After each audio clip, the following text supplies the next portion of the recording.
계획적으로 사업을 시행하고 있습니다. Өнөөдөр Монголд хөгшин машинууд голдуу замын хөдөлгөөнд оролцож харагддаг. Янда гэмээр чимнүүд хотын хөдөлгөөнд цаад болж харагддаг. Энд 1980-ад оны дундуур Оросын холбооны улсад үйлдвэрлэсэн асар их зайлздаг троллейбусыг ч нэмж болно. Хэдийгээр хүний амьдрал юм хоногд муу машинууд утаа анаар болгоод замын голд гацаа зогсчихгүй тийм машиныг сөүлд явуулахгүй. Солонгос хүнж тийм машин өмдөггүй. Эхнээсээ бодлогон зөв явсан газар асуудал баг гардаг юм байна. Машин хүн хоёр нь багтахаа болсон Улаанбаатарчууд 14 сая хүн амтаа Сөүл хотоос суралцах зүйл бишгүй болон харагдсан. Солонгосын зам тээвэр аюулгүй байдлын газрын даг Монголын зам харилцаа, оншилгоо, автотээврийн тухай барьж байгаа бодлого хийх гэж байгаа ажлынхаа талаар ингэж ярьж байна. 제가 알고 있기로는 그 몽골의 교통 사정, 특히 울란바토르는 Монголын зам тээвэр тэр дундаа Улаанбаатар хотын хувьд автомашины бөөгнөрл ихээр үүсдэг.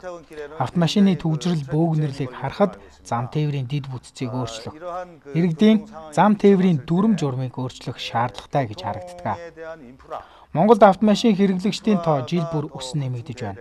Автомашины тоо өсөхийн хэрээр байгаль орчны бохирдлыг мартаж болохгүй. Газын хөдөлгүүртэй автомашин болон агаарын бохирдлыг юун түрүүнд шийдэх зэрэг асуудлууд Монголд тулгамдаад байна.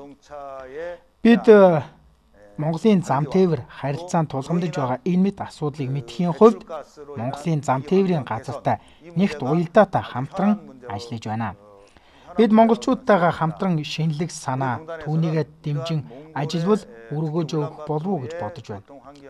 Бид Монгол улстай хамтран автомашины онцлогооны системийн ажиллагааг оновчтой болгох, зам тээврийн аюулгүй байдлын мэдээллийн системийг байгуулж, ард иргэдийн аюулгүй байдлыг хангах чиглэлээр ажиллаж байгаа.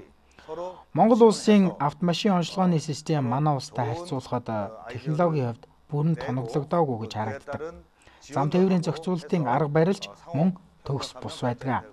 Энэ бүхнийг нэг шат ахиулахын тулд ажиллагааг цахимжуулах хэрэгтэй. Солонгосын автотээврийн онцлогооны давуу талыг Монголд оруулж ирэх нь зам харилцааны аюулгүй байдал ихээхэн хувь нэмэр оруулна гэж би боддгоо. Цаашид Монгол Солонгосын хамтын ажиллагаа улам бүр өргөжин хөгжинэ гэдэгт би итгэдэг. Ялангуяа Монголын автомашин онцлогооны салбарын хөгжил хязгааргүй гэж үздэг. Солонгос улс автомашин онцлогоогоор дэлхийд эхний 12 дугаар байранд жагсдаг. Чадвартай, баталгаатай системээр үйлчилдэг. Монголд энэхүү системийг энэ хിവэр нь техникийг нь оруулбал Монгол улс богино хугацаанд хөгжинэ гэж үзэж байна. Монгол Солонгосын харилцаа тэр дундаа автомашины салбарын хамтын ажиллагаа өргөжин хэлсээр байгаа. Монголчууд Солонгосоос хуучин автомашин импортлохдоо машины дугаарыг манай улсад шалгуулалгүйгээр гаргадаг. Хэрвээ үүнийг багасгавал Монгол улсын зам харилцааг зохицуулахад ихээхэн тус нэмэр болно гэж бодож байна. Монголын зам тээврийн яам болон манай газартай хамтран ажиллах ихээхэн зүйлүүдийг төлөвлөж байгаа. 검사 시스템이 운영되면은 몽골 교통부에서 자동차 관리하는 데 매우 도움이 되리라고 생각합니다. Зам тээвэр бол автомашины бүрэн бүтэн байдал, замын хөдөлгөөний зохион байгуулалт, хүний ухамсар, хариуцлага дээр тогтдог. Дөрвөн тулгуур багны нэг нь л байхгүй бол замын хөдөлгөөн замбараагүй болж ирдэг.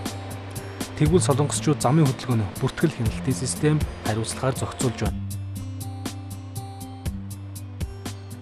За тэгэхээр үзэгч та бүхэнд бид бүгд Солонгос улсын автотээврийн онцлогооны газрыг танилцууллаа. Манай улсад ер нь энэ төрлийн онцлогооны газар зайлшгүй хэрэгтэй юм байна гэж бодогдож байна. Учир нь яагаад энийг хэлэх болсон бэ гэвэл сүүлийн үед манай улсад ер нь хилээр орж ирж байгаа автомашинуудын тоол жилээс жилд бол нэмэгдэж байгаа гэдэг тоо баримтууд байдаг. Тийм учраас дүүрэг болгонд энэ төрлийн за том биш юм а гэхэд ядаж дунд хэмжээний ийм онцлогооны төвүүдийг бол зайлшгүй барих ёстой гэж бодож байна. За нөгөө талаар бас нэг анхаарал татж байгаа зүйл юу вэ гэхээр бүгдээр нь Солонгос улсын хувьд бол энэ зам тээврийн харилцааг бол маш өндөр түвшинд хөгжүүлсэн улс гэдгийг манай үзэгчид мэдэж байгаа. За ялангуяа энд бол давхар замыг хэлхэн зүйтэй. Ер нь альч улс орнуудын хувьд бол зам харилцааг хөгжүүлсэн гол нэг үндэс нь давхар зам байдаг. За манай улсын хувьд Улаанбаатар хотын хувьд бол их таймны гүүрийг дээрэс нэмээд одоо баригдаж байгаа нарны гүүрийг тооцвол үндсэндээ Улаанбаатар хот бол нэг хоёрхан гүүрийн гарцтай байгаа. За тэгвэл Сөүл хотын хувьд бол зам харилцааг маш өндөр түвшинд хөгжүүлсэн. Энэ үүднээс бол давхар замыг олноороо барьснаар замын төвжирэл болон зам харилцааг өндөр түвшинд хөгжүүлсэн орн гэдгээрээ бол онцлогтой юм а. Сөүлийн өмнөд хэсгээс Инчон Нисэх онгоцны буудал хүрэхэд 60 орчим километр. Инчон 9 онгоцны буудалтай урдны зам дээр нэмэх нь 7 гүүрэн гарцаар дамжин хүрдэг. Зам харилцааг хүнд ч хүндрэл үүсэхгүй байхаар төлөвлөсөн. Монголчууд солонгосчуудаас хоцорч байгаа нь. Гэхдээ асуудлыг шийдэхэд хизээж оройтгүй гэдгийг бид бас мартчихлахгүй. Монголын тал солонгос улстай хамтран ажиллаад эхэлсэн. Удахгүй хамтын ажиллагааны үр шимээр Монгол улсын зам харилцаа, автомашины онцлогоо, олон улсын шаардлагад нийцэх цаг тун ойрхон харагдаж байна.